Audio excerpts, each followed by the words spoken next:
Hi, my name is Maureen and today FM rocks in Labasa. Bola, my name is Mark.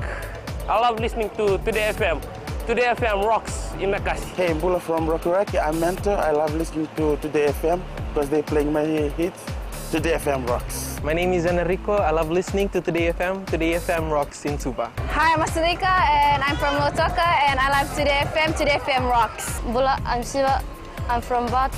I love listening to Today FM. Today FM rocks. Today's hit music on Today FM. Yandavanaka, Fiji. In this bulletin, Fiji assumes PIDF chairmanship. Study ranks Fiji among the highest in the world for domestic and sexual violence. And alleged murder suspect to appear in court. From the studios of FBC Suba, Edwin Knight. Leading our bulletin this morning, a South Korean doomsday cult leader has been sentenced to 6 years in prison for detaining her followers in Fiji and subjecting them to violence and barbaric rituals. The South China Morning Post reports Shin Ok-ju, founder of the Grace Road Church, convinced her followers to move to Fiji in 2014, claiming they would be safe here from imminent natural disasters. Once they arrived, their passports were confiscated and many of them were allegedly subjected to beatings and brutal rituals purportedly aimed at driving out evil spirits. Shin was arrested last July. Some followers who escaped the Fiji compound told international journalists that those who attempted to leave the church were subjected to severe public beatings.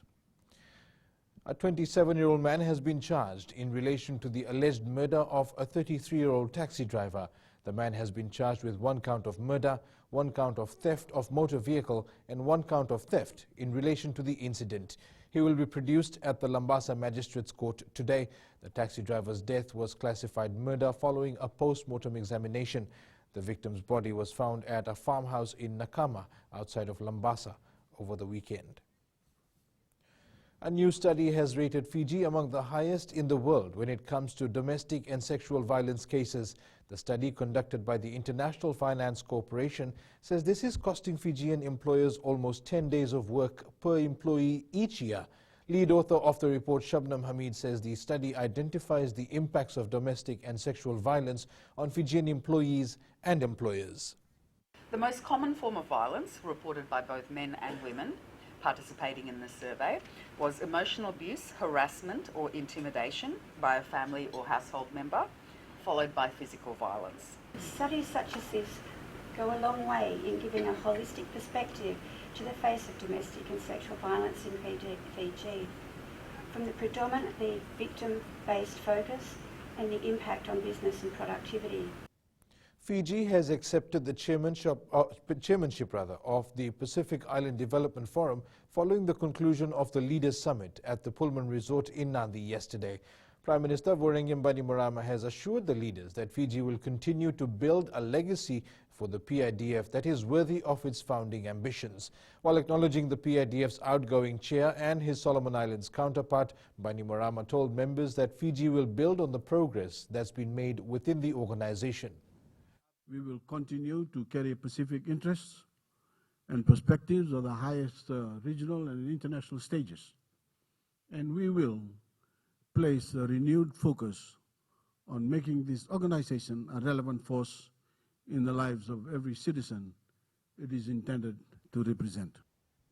Fiji's Solo Mara has been appointed the next Secretary General of the Pacific Island Development Forum.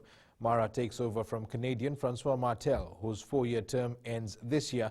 Martel, who oversaw the establishment of the PIDF Secretariat in Suva, has given his best wishes to the incoming Secretary General. Mara is currently Fiji's ambassador to the United States of America and will take over the reins in October. Speaking to FBC News, Martel, while praising the achievements of the PIDF, says more tangible outcomes could have been achieved. It's 4 years, and in the charter it specifies that we need to review every 4 years. I think it's important because there are always emerging issues, but issues of ocean and issues of climate action particularly, and advocacy will still remain very important. Investor confidence is critical because it is one of the main drivers of equity markets. Economy Minister A.S. Syed Qayyum says Fiji, to gain investor confidence, has recently ratified a number of international conventions. Syed Qayyum says this has been done in the area of arbitration and application of cross-border laws relating to private sector contracts. He adds this will ensure that international investors who come into Fiji are confident that the contracts they sign will be enforced.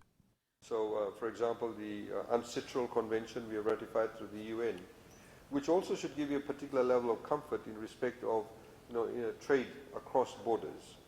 We are going to very soon set up a mediation center in Nandi to help mediate, independently mediate, when there are contractual disputes between different countries or different parties across borders.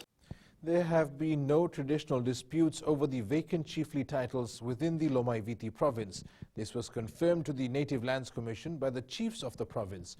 Provincial Council Chair Chochingaranivalu says unity is important in order to fill these vacant positions in any village, Tikina or Yasana.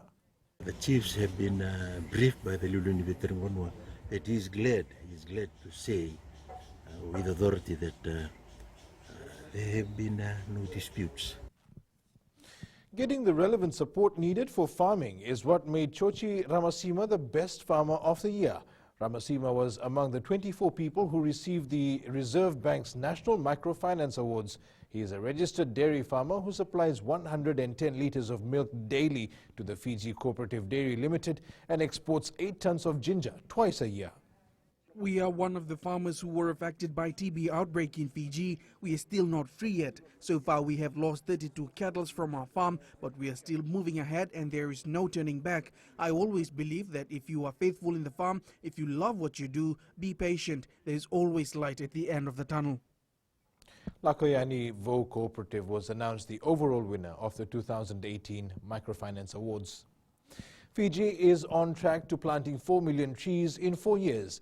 Permanent Secretary for Forestry, Penem Balenambuli, says 400,000 trees have been planted so far. Balenambuli says people are also coming forward pledging their support. Prime Minister Vorenge Bainimarama and members of the Pacific Island Development Forum yesterday joined the initiative, planting some trees at the Pullman Resort in Nandi. Good news coming along. Our people are reaching out to members of the community.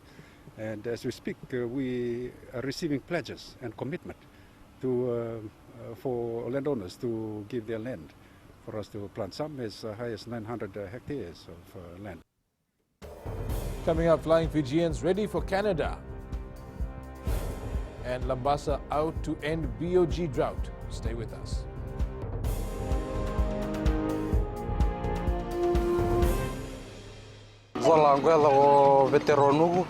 Hoi tabua, aku do talitena na barong na Bula FM, nambando na seri. Bula, ang gonoa, ilutoka do talita na Bula FM bertini nambando na seri.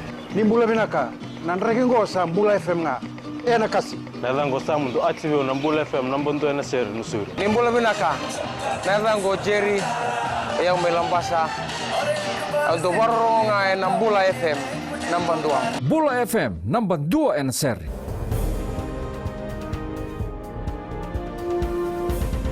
Welcome back. The Flying Fijians plan to change a few things around against Canada on Saturday.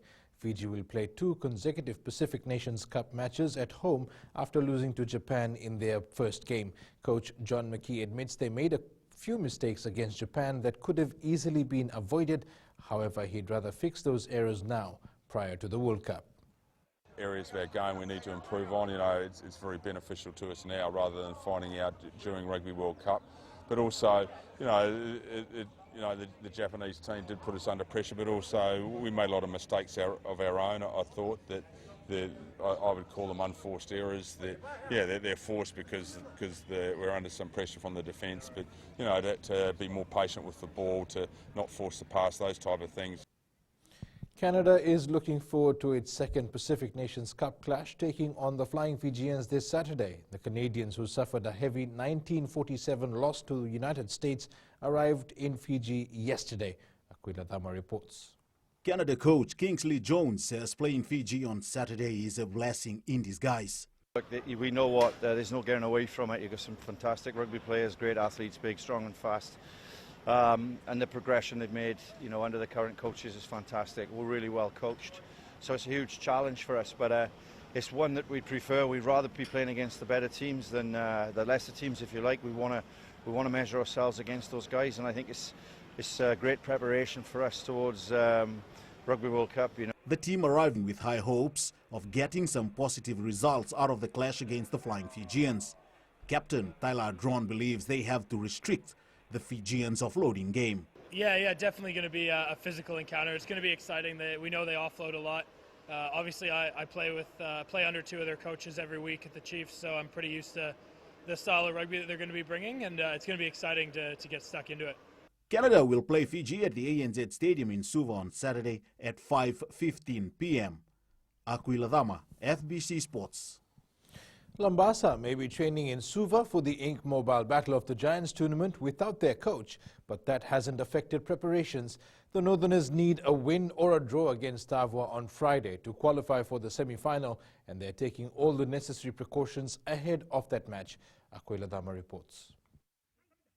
Training away from home is not new for Labasa, and they have an advantage heading into their final pool match against Tavua after they win over Mba and a draw against Suva. The game against Tavua that is on hand on Friday at 3 p.m. We are looking forward. We just need a draw to secure our place into the semi-finals, but we will not take anything away from that game, as Tavua is always a tournament team and they are well known for upsets. A game plan is key for Labasa. Even though their school teacher coach will join them on Friday, the team has Matthew Ndunandamu for guidance. Yeah, we have our game plan that is assigned to our the senior players, and we have got Matthew Ndunandamu who's assisting as an assistant coach, and the game plan and the training sessions are delivered to him. Labasa last won the BOG in 1997, and Ndunandamu, who won the BOG from Ba in 2008, says Labasa has a good chance this year. Yes, they can do it, and we respect all the team want to win, because all the team they train to win, so we're trying to win too. We'll give it our best. Labasa will take on Tavua at 3 p.m. on Friday at Nausori's Ratu Thakumbau Park. Aquila Dama, FBC Sports.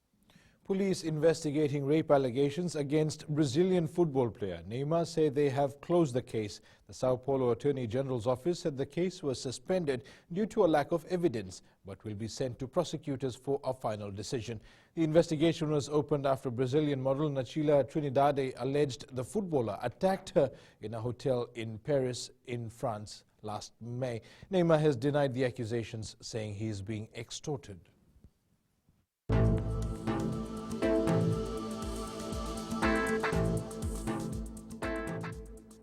Fine, apart from brief isolated showers over the eastern parts and interior of the larger islands. Elsewhere, mainly fine weather, cool nights, moderate east to southwest winds. Winds expected to gradually turn and become predominantly southeast tomorrow with moderate seas. And that is your FBC Morning News. Remember to join us at 1 p.m. and 7 p.m. for our major bulletin. For these stories and others, you can tune in daily to our sister radio station, Gold FM. That's it from me for now. Have a good morning.